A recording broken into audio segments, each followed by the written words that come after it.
बाहेर मोठ्या प्रमाणात वाहतूक कोंडी झाली आणि त्या दरम्यानची लाईव्ह दृश्य आपण आपल्या टेलिव्हिजन स्क्रीनवर पाहतोय। साधारणतः 1 तासाहून जास्त काळ झालेला आहे आणि वाहनांच्या या रांगा या ठिकाणी तशाच लागलेल्या दिसतायत। अधिकची अपडेट घेऊयात आमचे प्रतिनिधी प्रदीप कापसे यांच्याकडून। प्रदीप, आपण पाहतोय साधारणतः 1 तास उलटलेला आहे, वाहनांच्या रांगा या जशाच्या तशा लागलेल्या दिसतायत।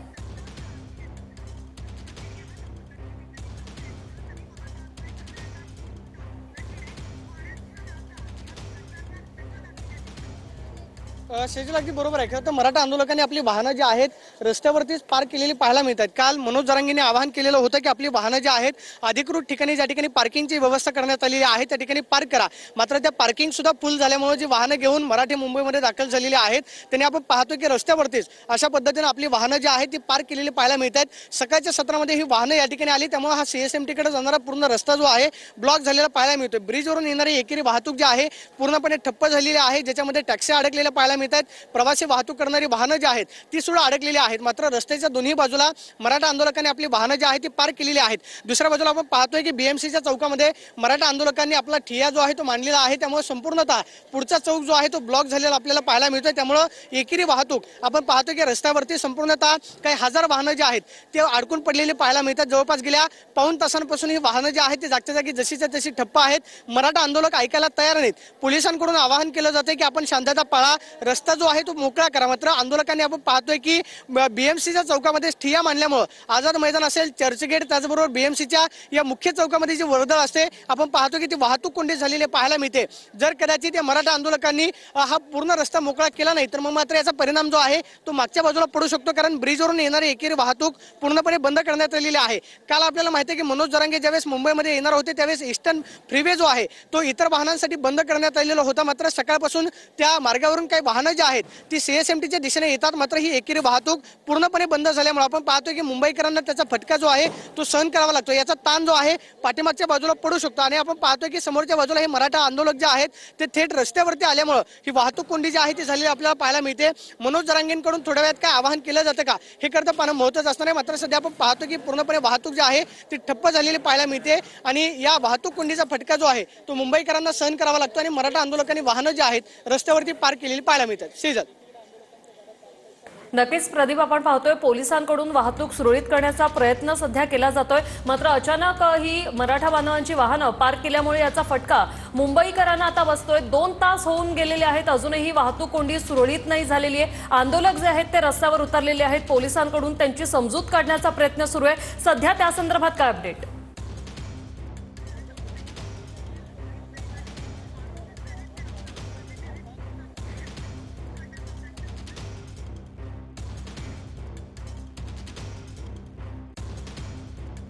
हे 2 दृश्य आपण पाहतोय, एकीकडे ईस्टर्न एक्सप्रेस फ्रीवेवर देखील वाहनांच्या लांब रांगा लागलेल्या आहेत, तर दुसरीकडे सीएसएमटी स्थानकाबाहेर देखील मोठ्या प्रमाणात वाहतूक कोंडी झालेली आहे। जे फ्लायओव्हरवरून उतरणाऱ्या गाड्या तिथेच अडकलेल्या आहेत आणि तब्बल 2 तास ही वाहतूक कोंडी तशीच आहे। आणि अशाच पद्धतीने जर सीएसएमटीची जर ही वाहतूक कोंडी फुटली नाही तर मात्र ज्या रांगा आहेत त्या लालबागपर्यंत सुद्धा जाऊ शकतात आणि याचा फटका सुद्धा बसू शकतो त्यांच्या दौऱ्याला, असं सुद्धा बोललं जाते। त्यामुळे लवकरात लवकर हे ट्रॅफिक रेग्युलेट करण्याचं जे आव्हान आहे ते सध्या मुंबई पोलिसांपुढे मी माझा कॅमेरामॅन मनीष विचारीला सुद्धा सांगेल की ही सगळी पोलिसांची दृश्य दाखवावी, कारण पोलिसांची जी कुमक आहे ती सध्या मागवण्यात आलेली आहे। जादा कुमक या ठिकाणी मागवण्यात आलेली आहे आणि मुंबई पोलिसांचे जे डीसीपी आहेत चौधरी ते सुद्धा आपल्याला या ठिकाणी युद्ध पातळीवर या मराठा आंदोलनकर्त्यांची समजूत काढताना आपल्याला पाहायला मिळत आहेत। कायदा सुव्यवस्थेचा कुठलाही प्रश्न निर्माण होऊ नये याची देखील दखल पोलिसांना घ्यायची आहे आणि त्यामुळेच आपण पाहतोय की आता जॉईंट सीपी असू द्या, ॲडिशनल सीपी असू द्या, हे सगळे ग्राउंड झिरोवर दाखल झालेले आहेत आणि स्वतः मुंबई पोलीस आयुक्तांकडून सुद्धा प्रत्येक घटनेची जी अपडेट आहे ती सुद्धा घेतली जाते आणि जे वरिष्ठ अधिकारी आहेत त्यांच्याकडून सुद्धा या संपूर्ण घटनेवरती लक्ष ठेवलं जाते। एकंदरीतच काय घडेल हे काही सांगता येणार नाही, मात्र आपण पाहतोय की या ठिकाणी रॅपिड ॲक्शन फोर्सच्या ज्या 2 तुकड्या आहेत त्या सुद्धा मागवण्यात आलेल्या आहेत। दृश्य अत्यंत बोलकी आहेत, कोणत्याही क्षणी काय होईल याचा काही नेम नाहीये। मात्र आपण पाहतोय मराठा आंदोलक आहेत त्यांनी आपली आक्रमक भूमिकाही काही सोडलेली नाहीये। मुंबई पोलिसांची त्यांचं सततचं बोलणं जे ते सुरू आहे, मागच्या 1 तासापासूनची ही परिस्थिती आहे आणि ही सगळी जर दृश्य पाहिली तर आपल्या लक्षात येतं मुंबईचा हा प्राईम स्पॉट आहे, सीएसएमटी स्थानक आहे आणि सीएसएमटी स्थानकाच्या समोर अगदी देशाची आणि एशियातली सगळ्यात श्रीमंत अशी मुंबई महानगरपालिका आहे आणि त्याच्या समोरचा जो सिग्नल आहे तो या मराठा आंदोलकांनी अडून धरलेला आहे। जोपर्यंत आमच्या बसण्याची व्यवस्था होत नाही, खाण्यापिण्याची योग्य व्यवस्था होत नाही, तोपर्यंत या ठिकाणाहून हटणार नाही असा पवित्रा या मराठा आंदोलकांनी घेतलेला आहे। आणि यावर काही तोडगा आता मुंबई पोलीस काढू शकणार आहेत का हे सुद्धा पाहणं महत्त्वाचं ठरणार आहे। समजवण्याचा बराचसा प्रयत्न मुंबई पोलिसांकडून करण्यात आला आहे। नक्कीच गिरीश, आणि दोन दृश्य आपण या ठिकाणी पाहतो। ईस्टर्न फ्रीवे वाहनांच्या रांगा लागल्यात। कालपासूनच या ठिकाणी इतर वाहतूक जी आहे ती बंद करण्यात आली होती। मराठा आंदोलकांच्या गाड्याच फक्त या ठिकाणाहून जात होत्या, मात्र त्यानंतर सुद्धा इथे गाड्या काही पार्क करून ठेवण्यात आल्यात आणि त्यामुळे देखील इथे वाहतुकीची कोंडी झाली आहे। सीएसएमटी स्थानकाच्या बाहेर मोठी वाहतूक कोंडी झाली आहे, कारण मराठा आंदोलक सीएसएमटी स्थानकाच्या बाहेर, बीएमसीच्या बाहेर या ठिकाणी जमलेले आहेत। आझाद मैदानामध्ये पूर्ण चिखल झालेला आहे आणि त्यामुळे आंदोलक सीएसएमटी स्थानकामध्ये किंवा स्थानकाच्या बाहेर या ठिकाणी उभे असलेले पाहायला मिळतात, त्यामुळे मोठी वाहतूक कोंडी झालेली आहे। दुसरीकडे आपण पाहतो की जरांगे आता यावर काही आवाहन करतात का, काही बोलतात का, कारण मराठा आंदोलक मोठ्या संख्येने मुंबईत दाखल झालेले आहेत। यातले अनेक मराठा आंदोलकांना मुंबई ही नवीन आहे, रस्ते नवीन आहेत, अशा वेळेला त्यांच्यासाठी पर्यायी आणखी काय व्यवस्था, जिथे चिखल साचलेला आहे, पाणी साचलेलं आहे, अशा आझाद मैदानामध्ये आंदोलक कसे उभे राहणार हा देखील एक मोठा प्रश्न आहे। अशा वेळेला आंदोलक जर सीएसएमटी स्थानकाच्या बाहेर, बीएमसीच्या बाहेर असतील तर अशा वेळेला फक्त आवाहन करून नाही तर त्यांची पर्यायी व्यवस्था सरकारला, बीएमसीला करावी लागणार आहे। इथे जरांगे पाटील आता काय आवाहन करतात हे पाहणं देखील महत्त्वाचं असेल। थेट आपण जाऊयात आमचे प्रतिनिधी कृष्णा सोनारवाडकर यांच्याकडे। कृष्णा, जरांगे पाटील असं काही आवाहन या ठिकाणी करतील का? मोठ्या संख्येने मराठा आंदोलक आहेत, उभं राहण्यासाठी जागा नाही, फक्त आवाहन करून, विनंती करून चालणार नाही, तर त्यांना पर्यायी जागा, पर्यायी व्यवस्था त्यांची करावी लागणार आहे।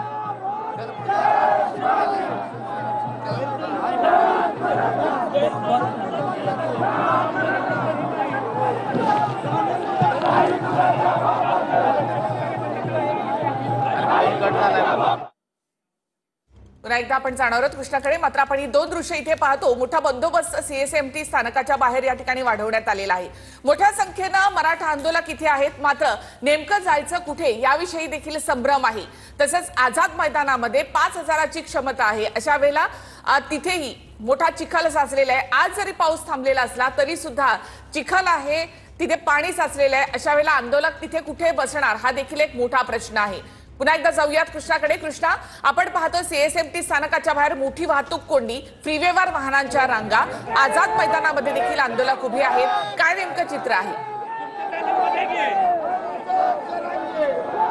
निखिलच, सध्या आता दोन रस्ते महत्त्वाचे पूर्णपणे पुन्हा एकदा ठप्प झालेले आहेत। काल सुद्धा हीच परिस्थिती होती आणि फ्रीवेचा जो मार्ग आहे तो पूर्णपणे ठप्प आहे। तर दुसरीकडे जे फ्लायओव्हर जो सीएसटीकडे येतो तो सुद्धा पूर्णपणे त्या दोन्ही लेन ज्या आहेत त्या वाहतुकीसाठी बंद करण्यात आलेल्या आहेत। आणि बीएमसीचं मुख्यालय असलेल्या आणि छत्रपती शिवाजी महाराज टर्मिनसच्या समोर ज्या गाड्या आता वाहतूक कोंडीत अडकलेल्या आहेत त्या गाड्यांना बाजूला करण्यासाठी रस्त्यावरती उतरलेल्या आंदोलकांना बाजूला करण्याचा प्रयत्न पोलिसांकडून केला जातो आहे।